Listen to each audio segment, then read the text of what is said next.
L'édition 2024 du Forum international et Salon africain des transports, FISAT, s'est ouverte ce jeudi 21 novembre 2024 à Abidjan.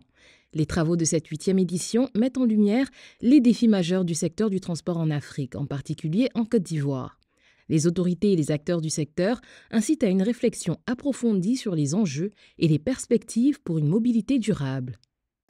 Dans l'espace CEDEAO, nous avons à peu près 400 millions d'habitants, soit environ le tiers de la population du continent africain.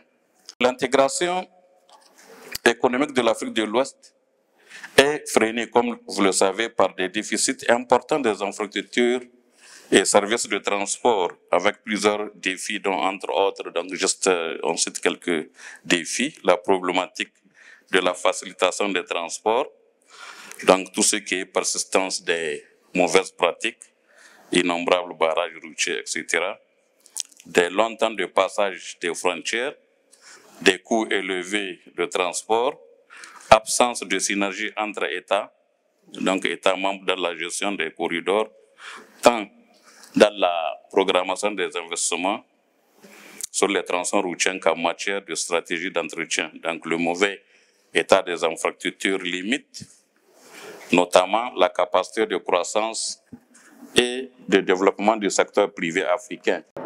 Aujourd'hui, dans le cadre de la mobilité, il est très important d'intégrer cet outil qu'est le numérique. Parce qu'aujourd'hui, toutes les plateformes digitales permettent d'être plus efficientes en termes d'opération, de capitaliser un maximum de données pour permettre d'offrir aux usagers le meilleur service possible, et ce qui est une boucle vertueuse puisque ce retour d'informations permet également à l'opérateur et à l'État d'investir au mieux en fonction des besoins.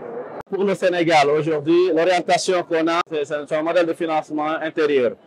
On sait que depuis des années, il y a un modèle de financement extérieur qui a été privilégié. L'option choisie, c'est aujourd'hui de compter sur les ressources intérieures du Sénégal et de l'Afrique pour pouvoir s'autofinancer sur des projets d'envergure.